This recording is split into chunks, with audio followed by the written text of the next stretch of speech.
All right, Ken, this is the segment that we love the best. You and I get a chance to yak through the history of these guns and the significance to modern day. Bingo. All right, so let's start with, of course, the Luger. Yep. Your thoughts? P38 Luger. Obviously, one of the unique things about the gun, of course, is the toggle action. It really, even though the M96 Mauser was an earlier gun, this gun really popularized the auto-loading pistol.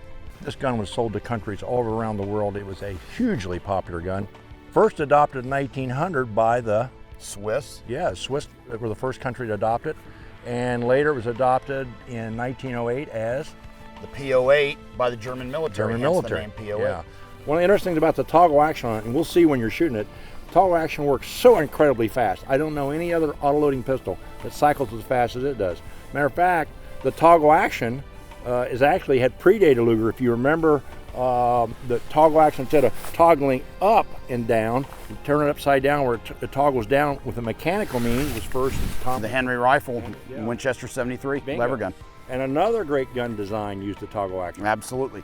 Maxim machine gun. Oh, absolutely. So by the time this thing rolled along, basically the Luger, as we know it, is basically a pistol that is a refined Brochard pistol by Georg Luger, who's the guy kind of made it more compact.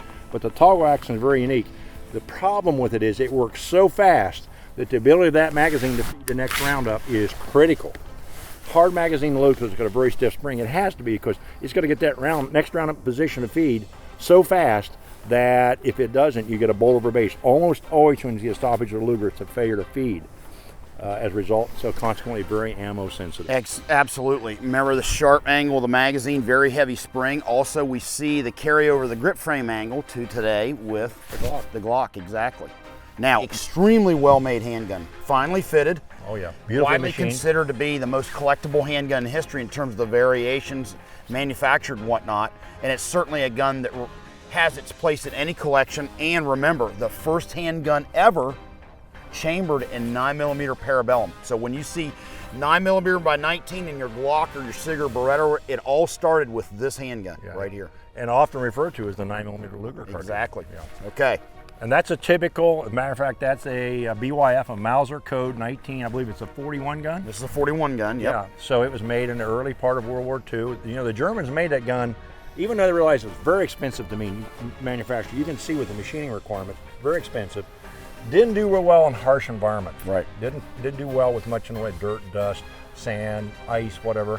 They knew there were some problems with the gun, so they produced it in large numbers up until about 1942, and then it pretty much came in. There's a few other vendors that made them to the end of the war, but for all practical purposes, by late 42, that gun was basically obsolete within the German Army. Right, and Mauser itself, the primary manufacturer, switched over to a Walther design, P38 design, to replace this gun as their primary handgun manufacturer. One of the common things you and I both do, particularly referring to Germans, sometimes you and I jokingly refer to them as Lugerheads. Lugerheads. Because the Germans make beautifully machined, intricate, just really high quality products.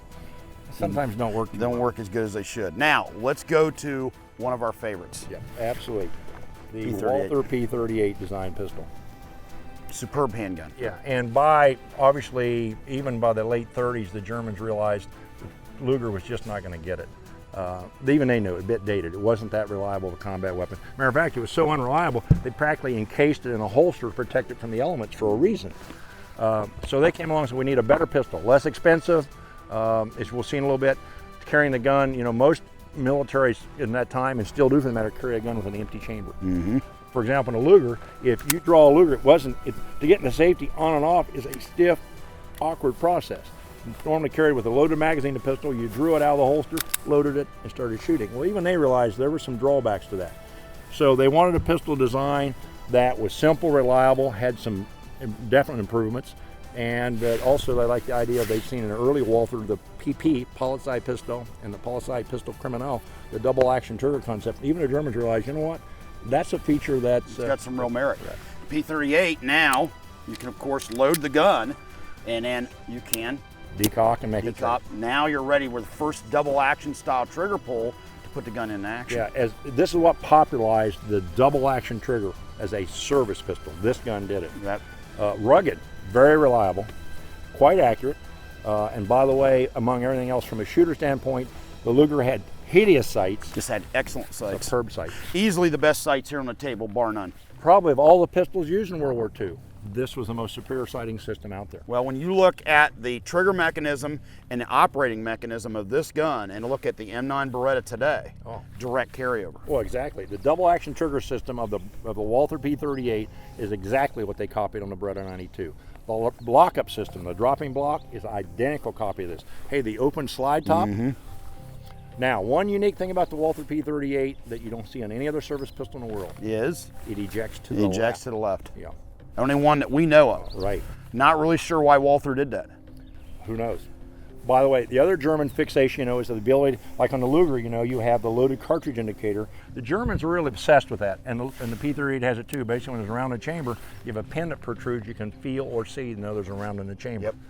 Yep. Pistol was made by Walther, obviously, Mauser, the BYF coded ones, and actually another company, Spreewerke, as the CYQ produced them. So they made them in huge quantities.